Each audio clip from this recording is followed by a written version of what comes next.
Rizwana, scientific researcher and trainer. Today you will learn about a very important topic regarding binary collisions, and that is the mean free path. And we will learn about a mathematical derivation to calculate the mean free path of gas particles. So let's have a look on the lecture in detail.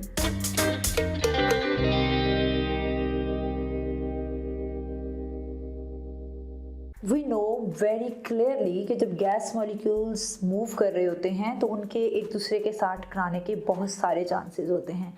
जब भी gas के दो molecules एक दूसरे के साथ टकराएंगे तो gas molecules की एनर्जी, गैस मॉलिक्यूल की स्पीड और वो डिस्टेंस ट्रेवल कर रहा है, उन सब में फ़र्क आएगा। So the mean free path is the concept which is giving us the idea that how we can calculate the average distance a molecule travel between successive collisions. So in a given time span or in a given environment, we can calculate the mean free path. To calculate the mean free path, we are going to derive today a mathematical expression for that. Now सबसे पहले ये समझ लीजिए कि what happen when a gas molecules travel. फर्ज करें हमारे पास gas का ये एक मॉलिक्यूल है जो कि एक स्पेसिफिक स्पीड से जा रहा है और एक डिस्टेंस फॉर एग्जांपल d1 जो है उसको ट्रेवल करता है। हम इसको D1 का नाम दे लेते हैं। एंड आफ्टर सम टाइम एक दूसरे मॉलिक्यूल से आके ये कोलाइड करता है और आफ्टर कोलिजन इसका जो डिस्टेंस है वो हमारे पास D2 हो जाएगा।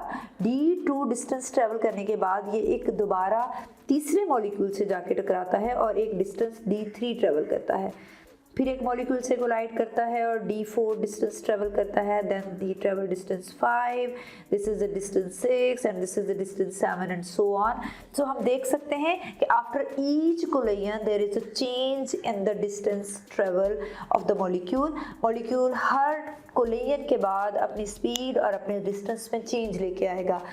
अब हम हर उस स्पेसिफिक डिस्टेंस को जो उसने आफ्टर ईच कोलिजन जो था ट्रेवल किया नहीं कैलकुलेट कर सकते, because we don't have any mathematical expression और any instrument to calculate that distance, but we can calculate the average distance that molecule travel within a given span of a time, and we can calculate them by using this mathematical expression. So we can conclude the mean free path as it is the average distance a molecule travel between its successive collisions. And to derive the mathematical expression of the mean free path, हम एक cylinder assume करेंगे जिसमें हमारे पास कुछ gas molecules हैं and हम दो तरह की एग्जम्पशन से इसकी दो मैथमेटिकल एक्सप्रेशंस जो है उनको ड्राइव करेंगे।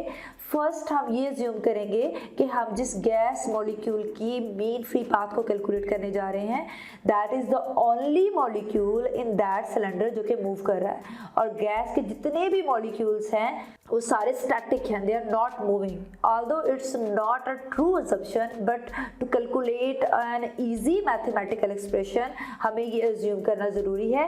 Then we will move to that mathematical expression जो एक रिलेटिव मीन फ्री पाथ को कैलकुलेट करने के लिए जो है उसको स्टडी करेंगे, in which we will assume that all gas molecules are moving with a specific speed. So first कर लीजिए, this is a gas molecule, this is the reference molecule जिसको हम ले रहे हैं, उसका जो रेडियस है वो r है and this 2r is the radius of the cylinder. अब फर्स्ट कर लीजिए हमारा जो गैस मॉलिक्यूल है this is moving from left towards right, और इफ लेफ्ट से राइट आते हुए ये कुछ मॉलिक्यूल से टकराएगा और मॉलिक्यूल से जब टकराएगा तो उसके दरमियान जो कोलिजन्स के दरमियान जो इसके डिस्टेंस में चेंज आएगा उसको हम मीन फ्री पाथ से कैलकुलेट करेंगे।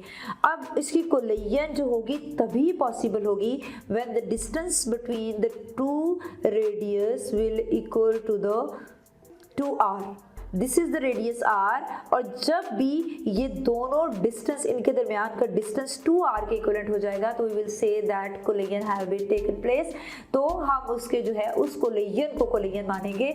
सो वो तमाम मॉलिक्यूल्स जिनका रेडियस जो होगा that will be a more outer than this cylinder. We are have a container, उस कंटेनर में कुछ मॉलिक्यूल सिलेंडर के अंदर हैं और कुछ मॉलिक्यूल सिलेंडर के बाहर हैं, तो उनकी पोजीशंस डिफरेंट होगी। अब यहाँ पर इसका जो रेडियस है ये पूरे का पूरा सिलेंडर के अंदर नहीं है, तो जो इसके साथ मॉलिक्यूल आके कोलाइड करेगा तो उसका जो कोलिजन होगा वो हम उसको कोलिजन नहीं मानेंगे। वही मॉलिक्यूल जिनके साथ कोलिजन के बाद उसका रेडियस 2r हो जाएगा, that will be considered as an ideal collision.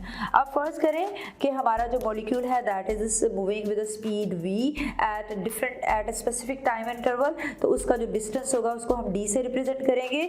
यहाँ पर हमारे पास n capital is representing the number of molecules in a cylinder and v is the volume of the container, और n by v is representing the concentration of a molecule in a specific container.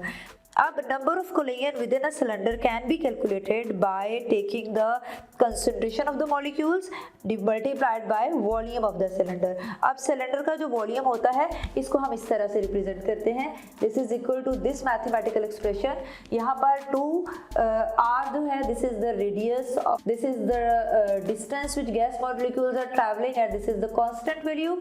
और अगर हम कहें कि mean free path हम कैसे calculate करेंगे gas molecule का, तो this is equal to the distance travel divided by number of collision. Distance travel का मैथमेटिकल एक्सप्रेशन ये है और नंबर ऑफ कोलिजन्स जो है उनका मैथमेटिकल एक्सप्रेशन हमारे पास ये है।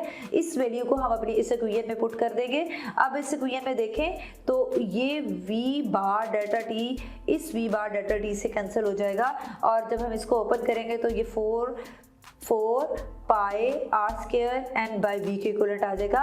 And now this is the mathematical expression to calculate the mean free path of a gas molecule by assuming that all the molecules which are lying in the surrounding of that molecules are in state of rest, they are static, they are not moving।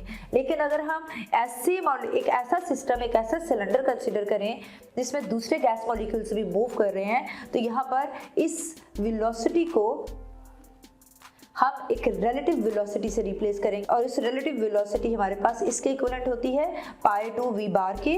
तो यहाँ पर इस velocity की जगह पर हम ये वाली वैल्यू जो है उसको पुट कर लेंगे, तो हमारे पास ये एक्सप्रेशन आ जाएगा। Again this value will get cancelled by this value and we will get 1/4 2 pi r square n by v, and this is the mean free path, जो कि हमें ये बता रहा है कि उस एक रेफरेंस मॉलिक्यूल जिसका हम मीन फ्री पाथ कैलकुलेट कर रहे हैं उसके सराउंडिंग में जो बाकी मॉलिक्यूल्स हैं वो भी मूव कर रहे हैं।